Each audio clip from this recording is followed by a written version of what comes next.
book nerds. I'm Aubrey. And I'm Peyton. And today we are going to be talking about someone who has taken the reading community by storm, Colleen Hoover. So, join us with a cup of coffee as we dive between these paper sheets. All right, jumping right into it, Peyton and I are going to be discussing today Colleen Hoover, and specifically It Ends With Us and Verity later in this episode, because these are the two books of hers that we have both read. That's right, Aubrey. Colleen Hoover has taken the reading community by storm, and even if you're not an avid reader like Aubrey and I'm sure you've heard of her. It all started with It Ends With Us, her 2016 novel. Now, Colleen Hoover has been publishing books for quite some time, but this one is what took the reading community and more so TikTok by storm. Yes, absolutely. I remember seeing the clip from one of the newer seasons of the Kardashians, and this is after It Ends With Us had became super popular. Like, it was already super popular, but in one of the episodes, Kendall Jenner was reading It Ends With Us, and everyone freaked out to be like, oh my gosh, like, this has gotten to a point where like the celebrities are reading this book. Yeah, I know. It's just gotten so popular. And I mean, of course, I feel like at that time period, I believe last year in 2022, like the first Colleen Hoover novel anyone read was It Ends With Us. But it's quite funny because the story is very complex, which we'll get into in a little bit. But she used to be like a self-published author. She has a huge lineup and backlog of books she's written, more so romance based, but for some reason this book just really caught the hearts of our generation. Yeah, it's just like such a huge piece. I remember seeing so many videos, and I tried so hard not to have any of the books spoiled for me because people were just so excited to read this book and read her work. So we should all know by now the power that TikTok holds in deciding what is popular. And Hoover's books popped off because of TikTok and the community around Book Talk. Who knows where she would be today without the platform? And it hasn't come without some caveats. There's obviously huge fan bases for Hoover books. My mom will only read Colleen Hoover. And then there also came debates kind of pushing back against that force of, oh no, you shouldn't be reading Colleen Hoover's books, and additional controversy when it comes to specifically the book It Ends With Us. Yes, I have seen this firsthand. I love my cousins, but they are obsessed with Colleen Hoover, and a lot of, more so, I just see it because I'm around it as girls our age. They have a whole bookshelf of only Colleen Hoover, and I respect it. I'm happy everyone's reading, but the book nerd inside me is like, there's so many other, like, even better authors out there that are even similar, like, adjacent to what Colleen Hoover writes. So I have been kind of book snobby about that, but I've been trying to suppress that. It's not that I don't love Colleen Hoover. I think she is an amazing writer, and she's obviously had a huge impact. I really think, and part of that is because of TikTok, and our generation's just on TikTok all the time. Like you said, your mom, who obviously isn't our generation, loves Colleen Hoover. She has just like taken everyone by storm. And, you know, obviously we love all kinds of literature. So from like a book nerd, you're like, but there's more authors out there than Colleen Hoover. Yeah. I feel like this same like tidal wave of like a fan base latching onto one specific writer, like it also happens a lot with Sarah J. Maas.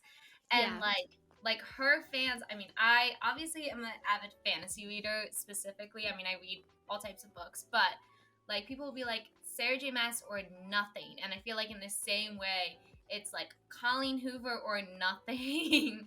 And like I hate to see like the Hoover girls and the Maas girls like go heads to head, because I think it would blow up Book Talk.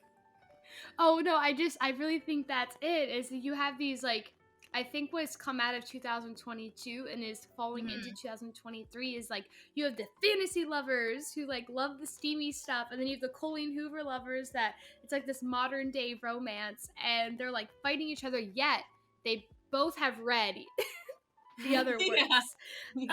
And since you and I both love Sarah J. Maas and we have read Colleen Hoover, like they're both enjoyable reads. Of course, we tend to go more towards the fantasy side, and I'm not knocking Colleen Hoover by any means, No. right? I've read her books, and like when we get into Verity, I'm very excited to get into this book because it is one of my favorite books I've ever read. And it ends with us. I read in one night. One night. I stayed up for 5 hours and read this whole book. So Yes. she Yes. must have done something right. But yeah, I really think it all goes back to TikTok. Mm-hmm. And talking about like what Colleen Hoover does right, her like tone and voice that she uses, I will have to say, I felt like the main characters in both of these books seemed very much the same, and it was more exciting when I read the first book that I read, hearing that voice. But that, I mean, when you have a style and you can do it so well, why wouldn't you stick to it? And she, like, the voice and the character just comes through so strongly that you're like obsessed with it and you're reading it and you are in the main character's mind.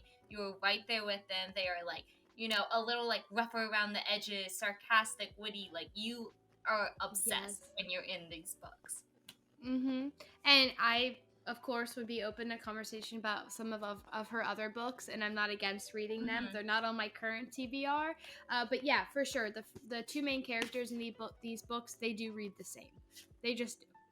Right, with that being said, let's jump into our first read. It ends with us. Yes. I know that Aubrey read the second of these two, where I'm different. I read this first and then this second. So this is going to be an interesting conversation to have since, you know, we've read the two same, they kind of are the same main character, but they kind of read the same. So, as before, we're just going to jump into a quick summary to catch us all up, since it's been a little bit more than a year since I read this book. So yeah, It Ends With Us is a book that follows a girl named Lily who has just moved and is ready to start her new life after college. Lily then meets a guy named Ryle and she falls in love with him. As she's developing feelings for Ryle, Atlas, her first love, reappears and challenges the relationship between Lily and Ryle. This story follows the ebb and flows of a relationship that inevitably, as Lily asks herself, what does a healthy relationship look like? So, right off the bat, I did not know the darker topics of domestic abuse would happen in this book. And I fell in love with Ryle at the same speed as Lily did. So, this was a gut punch for me. Yeah. I had no idea. And then I was like, I did not read this book in one day. I did read Verity in 2 days, but I didn't read this book quite as quickly. And I think it is because it was my second read of hers.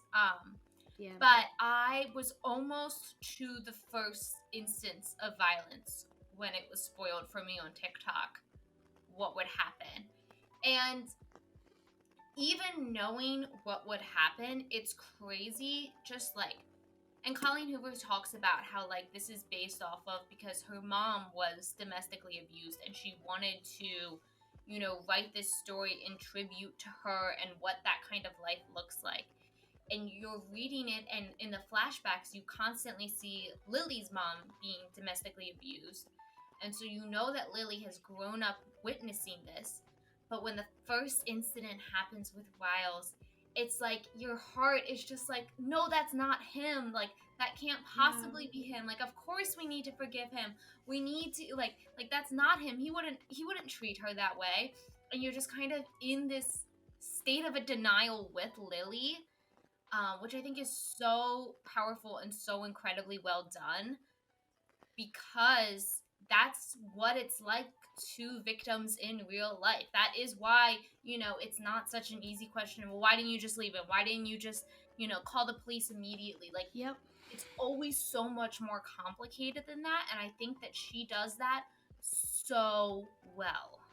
I would agree 100% with you. And I think this is why I think Colleen Hoover is a great author of our generation.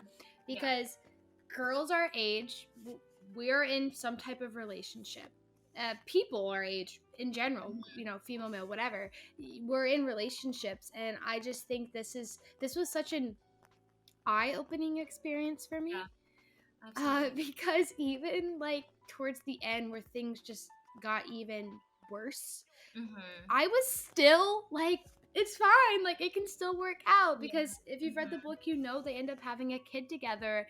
And in my head, I'm like, no, like even with Atlas coming in, and we can get into that next, is like, I was like, no, like I want her to be with Ryle. Like I Yeah. love Ryle. I want them to be together. And it's Mhm. just, it was really just an aha moment for me. Yeah, and I think, speaking about it's good that girls our age, 20-year-olds Yeah. in college, read this and see this. I know that there's a lot of debate online about how this is inappropriate to be YA. The fact that it's marketed completely as a romance novel, that, 12, 13-year-old girls could pick this book up expecting it to be a romance and getting something else. And to that, I'm going to say something that's a little controversial. And I think that that is the point. Yeah. I think that, as a 21-year-old now, I still remember what it was like being 12, 13, being of the age where I could have picked this up and read this. And at that age, not only are you consuming all types of media, but you're also kind of being force fed as a girl, like these ideas of, trusting adults, of what a relationship looks like. And no one ever talks about dark relationships like this. A lot of the times when icky, bad, horrible, horrific things come up in life, you're taught to shove it away, to don't focus about it, don't talk about it. And so I think it could be really important for a little girl to read this as a child and watch Lily walk away. Because that's the most important part of this book. It's why it's titled It Ends With Us, because at the end of the day, she Yeah. walks away from Ryle. She puts herself, she puts her daughter, she puts her life before an abusive relationship. And I think that's what younger girls need to see. So that way, when they become 15, 16, and they're getting their first boyfriends, if that boyfriend hits them, they can be like, I read this book. I know how hard it was to walk away. I know that my feelings are valid in it being hard to walk away, and I'm still going to do it. And I think it sets a Right. good example for young girls. I just think this is like an essential piece of literature that if I have a kid one day, I Mm-hmm. want them to read. I want them to pick this up, and I want them to hurt. I want them to Yeah. feel that hurt, the same hurt I Mm-hmm. felt. Now I'm an adult and I'm in a wonderful relationship, like thank God. But Yeah. still, it's like, know the signs, know that it starts as this infatuation love, and see that first sign and know like you are a strong person and you have Mm-hmm. the ability to be better, right? There are other people out there, there are other opportunities. And yeah, I don't agree with the opinions that kids shouldn't read this. Yep. I think there's some hard truths in here, and I Mm-hmm. think there are some realities that I think are really important, that I wish I would have had this when I was 13 years old. Mm-hmm. Whew. Okay. That was a lot. Yes. We're going to shift gears into kind of the heartbreaking to the spooky mysterious. So hold on to your seats because the next book we are discussing is Verity. According to Goodreads, Verity is about Lowen, a struggling writer on the brink of financial ruin when she accepts the job offer of a lifetime. Jeremy Crawford is the husband of best-selling author Verity Crawford, has hired Lowen to complete the remaining books in a successful series his injured wife is unable to finish. Lowen arrives at the Crawford home ready to sort through years of Verity's notes and outlines, hoping to find enough material to get her started. What Lowen doesn't expect to uncover in the chaotic office is an unfinished autobiography Verity never intended for anyone to read. Page after page of bone-chilling admissions, including Verity's recollection of what really happened the day her daughter died, Lowen decides to keep the manuscript hidden from Jeremy, knowing its contents would devastate the already grieving father. But as Lowen's feelings for Jeremy begin to intensify, she recognizes all the ways she could benefit if he were to read his wife's words. After all, no matter how devoted Jeremy is to his injured wife, a truth this horrifying would make it impossible for him to continue to love her. What are your initial thoughts, Peyton? This book, like from the first chapter, right? That first chapter, you're like, whoa! The first sentence, even. I mean, just the Oh, idea, I hear the crack of his skull before the splattering of blood reaches me. Like, immediately throws you into what this book could be like. Right. And even though that, like, well, that scenario gave them the opportunity to meet, I was like, what's going on? Like, I looked up and I was sitting next to my boyfriend and I was like, hey, I don't know about this book. Right? Oh, yes, I remember I was halfway through the book. It was late at night, and I'm reading it, and it's just getting creepier and creepier and creepier. And I had no idea what this book was about. My sister bought me this book. I knew it was popular. I knew I was reading it, and I knew that Colleen Hoover was a romance writer. And so even because of the first sentence, like, my little brain was just like, okay, weird way to start. But it's the middle of the night, and I turn to my husband, and I go, I don't know if I should be reading this late at night. And I had to finish the book. That's why I finished it so quickly, because I couldn't, because it was so creepy to me. Yeah, and I vividly remember this took me 2 to 3 days to read. And I I was during the day, but I sat up and I go, Robert, I'm really scared right now. Yes! And since it's I'm fully convinced Colleen Hoover should only write mystery thrillers. This is her prime. She did this so well. This is such a good book. And it's one of my favorite books, and it's one that I recommend to people that necessarily don't like jumping into all the world building fantasy has to hold. Yeah. But I just this book was so scary in the best ways. Bone chilling. Okay, so in the book, as Lowen is reading the manuscript, and it's just horrible. It's Verity admitting to trying to kill their baby because their baby was taking attention away from Jeremy's attention towards her. They at the end, she purposely let her child drown. It is horrible things. Also, there's moments. So as Lowen is reading this manuscript, she's getting closer and closer to the father. And at one point, they're making out on the couch, and she sees Verity. When she sees Verity go down the stairs, I almost peed my pants. I was like, what is going on? Because the whole time Verity is faking being in a coma or stuck. A paralyzed state where they feel like she's just basically not there anymore. Yeah. And then she just keeps she shows up and she's angry at what's happening. Dude, lost my mind. I know.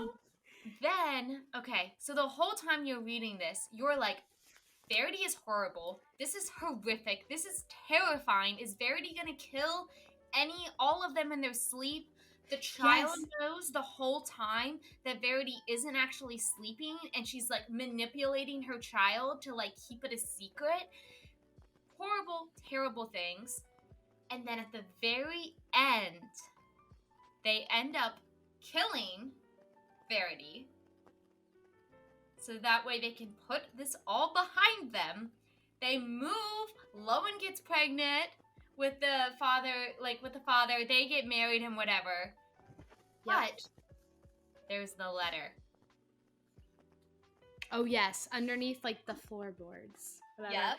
And it's Lowen that finds it, if I remember, and she reads it, and now there's this whole theory, right? Yep. I just don't believe it. I do think that was gonna be my next question, but yeah, I really think Verity was an evil person. I just do. Yeah, I think she was selfish, and she wanted to manipulate for her to be sick or whatever it was. She was getting the attention of Jeremy. In the letter, Verity basically says, hey, the manuscript is fake. It was a writing assignment that I did to try to like step into a different voice for my characters, and like the way it twisted, it's then like, oh my god, we just like murdered this girl who was like not as evil as she seems. It makes Jeremy seem like the bad guy, like wild stuff. You said that you're team manuscript, not team letter. Yes. Because at the end of this book, you don't know which one's the truth. And Lowen has to just basically deal with that and know that, like, cement to her decision. She doesn't know which one she can trust, and that's how it ends. I am also team manuscript. Yes. And although Colleen Hoover will always let it be up in the air, and the point of the book is to choose which one you think is the reality, which one is the truth, or if it's some weird in-between space, I'm pretty sure that Colleen Hoover said in an interview that she is team manuscript. So yes. Yeah, I really, and I think that Colleen did that to create this conversation right now. Yeah, right? absolutely. And at the end of the day, this was a mystery. It was a thriller. So, like, let's keep the mystery going. Let's create conversation about this. And it's almost like Jeremy hired Lowen to, like, finish his wife's work and, like, create something almost like in memory of her. And then Verity's like, oh, crap. This isn't good. She's gonna find stuff. And, like, she obviously is, like, bedridden in her wheelchair or whatever, so, like, she can't, like, be like, oh, I'm gonna go to my office now and, like, grab stuff. And so her writing this letter and then hiding, like, it doesn't make sense. And it's almost like she wanted to clear her name if anyone found it. But then I believe his name's Crew, the son? I believe that was his name. You have to refresh my memory. Did he knew where the letter was? Yes, because I think that's where she stored, like, some of his drawings that he made and stuff like that. Yep. And so, like, Verity knew that although the letter was hidden from being found before she was killed, she knew that it would be found. Yeah, it wasn't even like she was just for herself. Like, she knew it was going to be found. And, I mean, she is a famous author in this story. So it's almost like she wanted to keep her good name and her legacy. Like, because she couldn't just wake up one day and be fine. So yeah. And another question is, do you think she would have killed Lowen? I think so. I think no matter which one is the truth, I think that Lowen was creating all of these problems for her. And that even if it's the letter or it's the manuscript that's the truth, no matter what, Verity is a master manipulator. Yes. Either one, she's mastermind. Faking her coma, and she's still, you know, like, doing things. And I don't know. I think she would. And she, like, just craved Jeremy's attention. And Jeremy's like an awesome guy. He's, like, straightforward. He loves Verity, but, like, obviously, like, his heart's hurting. So, like, Lowen came into his life, and Lowen's a great girl. She wasn't there to take the attention away or, you know, come and, you know, the romance just naturally happened. But, like, when Verity, like, peed her pants and to, like, distract their, like, thing going on, I was like, something's off here. I was like, the whole book, I'm like, I'm on to you, Verity. Like, watch yourself. Supposed to feel that. And now, isn't in the letter, she tries to frame that Jeremy was the one who was, like, wrong and bad, and was it abusive? It's been a minute since I've read this. Yeah, it was almost like, it's almost like now I'm hurt by what he's doing. He actually doesn't love me. Yeah, because she wanted to run away from him, and she said that the coma was just, like, her way of doing so. She says stuff like, you have been a fierce in your protection of our children, which is exactly how parents should be. Like, I still love you, even though... Because even after you tried to choke me to death and crash my car into a tree, Yes, that's it. They try to say that he discovered the manuscript, freaked out, wouldn't listen to her saying that it was just a writing exercise, is the one who injured her, and that she was scared that if she what the second she comes out of it, he would just kill her immediately. And Yes. so she everything I'm doing is for Crew. All I can think about is my little boy. So Yeah. she wants to run away with him, but she's still jealous in this. She's still very jealous of Lowen, and I think that even if the letter was true, that she would kill Lowen to piss him off and to distract him to get away. Yes. Yeah. And like, I'll call you someday and tell you where to find this letter. And you are the best father in the world, hands down. I love you even still. Oh my gosh. Yeah. I can't imagine. But I also What can't a manipulator.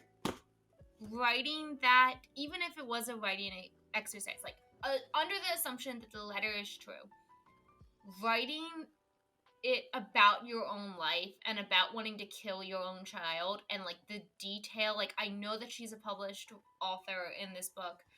I don't think you could do it. I don't think you could dig that deep and write such harmful things. And obviously there must have been some idea that could have happened based off who she was, because Jeremy freaks out immediately. So I can't believe the letter. I have to believe the manuscript. I believe the manuscript, but now this letter, it's almost like, well, now Rowan has a kid with this guy and is like with this guy and is, you know, because now we're like, of course, always on Rowan's side, hopefully. Mm-hmm. And, you know, so yeah, this book is insane. It was a fantastic read. I highly recommend this book. Mm-hmm. Colleen did an amazing job with this book. I hope it becomes like a TV series or a movie, because I think it'd be so much fun. Mm-hmm. I think it would be an amazing movie. Yes. So this one, I feel like out of the two, this holds so much gravity for me, because I think there's like there's an impact to be had with this book. But Verity just, I mean, we could talk about this for 10 hours. Like, this book is just so good. We could just keep going.